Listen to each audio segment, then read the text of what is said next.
Anyone who knows Ernst Marischka's famous trilogy on the Empress Sisi will remember the scene in which the young Elizabeth, dressed in blue, receives the bouquet of red roses from the Emperor right at her side, her sister Helene, who instead attends dismayed and helpless at her public humiliation. Yes, today we will talk about Empress Sisi's elder sister, Nené, a figure apparently forgotten by history and seen as the sad stunt double for her sister.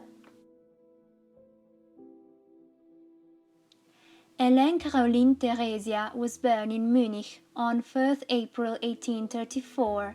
She was the daughter of Maximilian, Duke in Bavaria, and Princess Ludovica of Bavaria.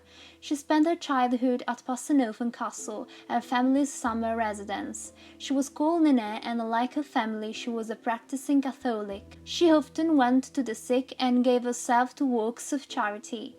She grew up to be the opposite of her famous sister. While Sisi loved to hunt and ride, she preferred quieter activities like embroidering.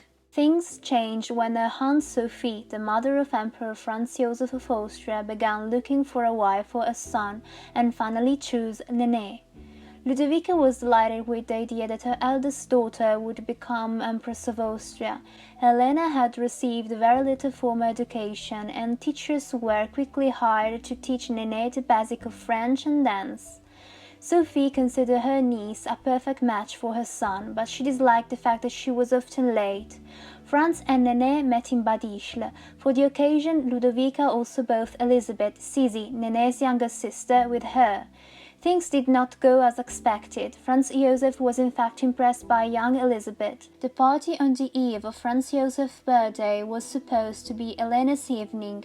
The engagement would be made official with the delivery of a bouquet by the groom to the future wife. Franz Joseph, however, gave the flowers to Elizabeth and danced with her all the dances that had been planned with Helena.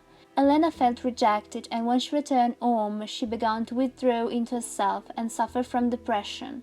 She began to go to the church every day, and Ludovica started to fear that she wanted to become a nun. At the age of 22, Helena was considered a spinster, and the hopes of finding her a husband diminished with the passage of time. Ludovica, however, took action to find a good match before it was too late. She focused on Maximilian Anton, hereditary prince of Thurn and Taxis. The meeting between Nené and Maximilian was cleverly orchestrated following a tiring hunt in Passenhofen, after which Nené appeared like a vision to bring refreshments to the participants. Ludovica had calculated the timing well. Maximilian was impressed by Nené.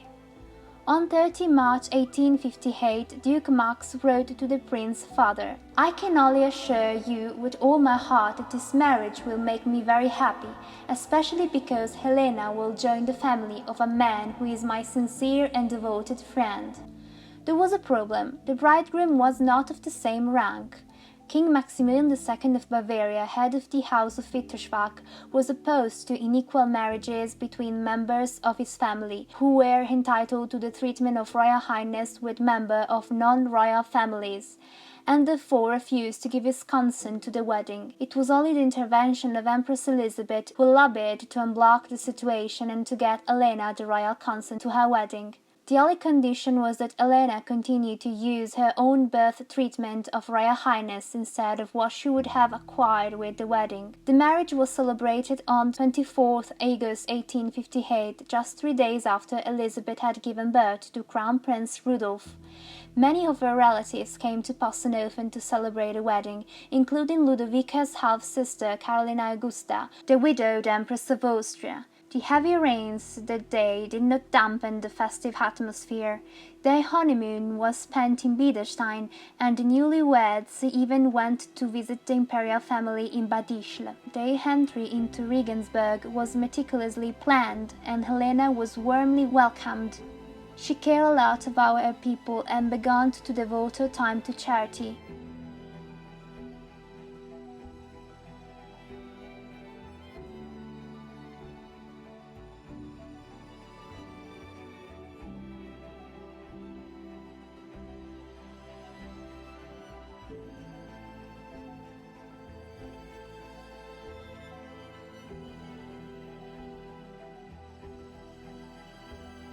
She soon became pregnant with her first child, although the birth of a daughter named Louise, born in 1859, was a disappointment to her family.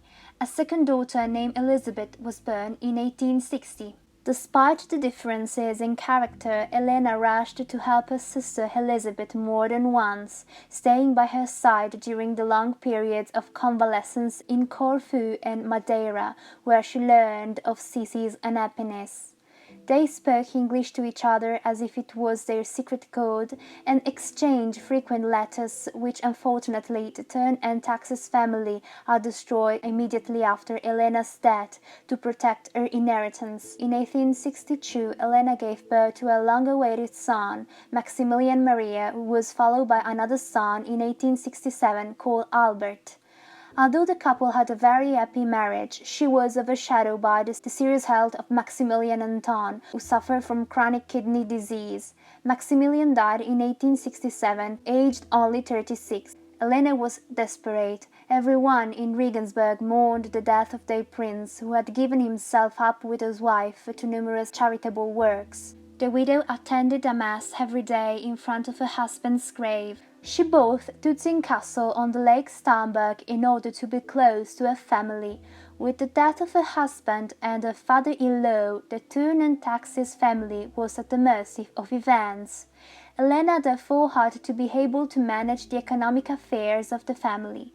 The role of head of the family ceased with the majority of Maximilian, who at 21 became the seventh prince of Turn and Taxis.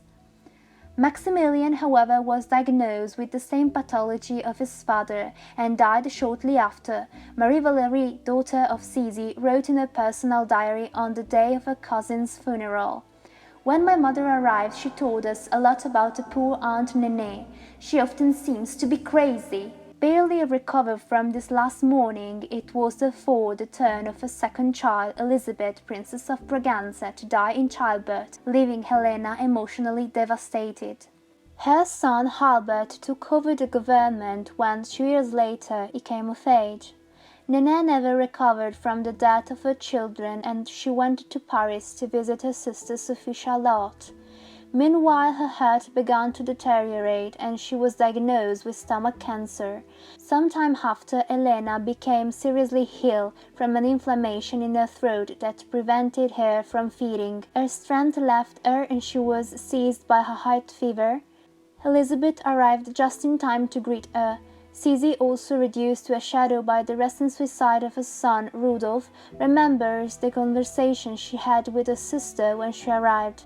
"Old Sisi, wish you had hot puffs in our lives," said Nené, and Sisi replied, "Yes, but we had hearts." Delusional, Princess Turn and Taxis, born Duchess in Bavaria, died in the presence of her loved ones on 16 May 1890. She was 56 years old.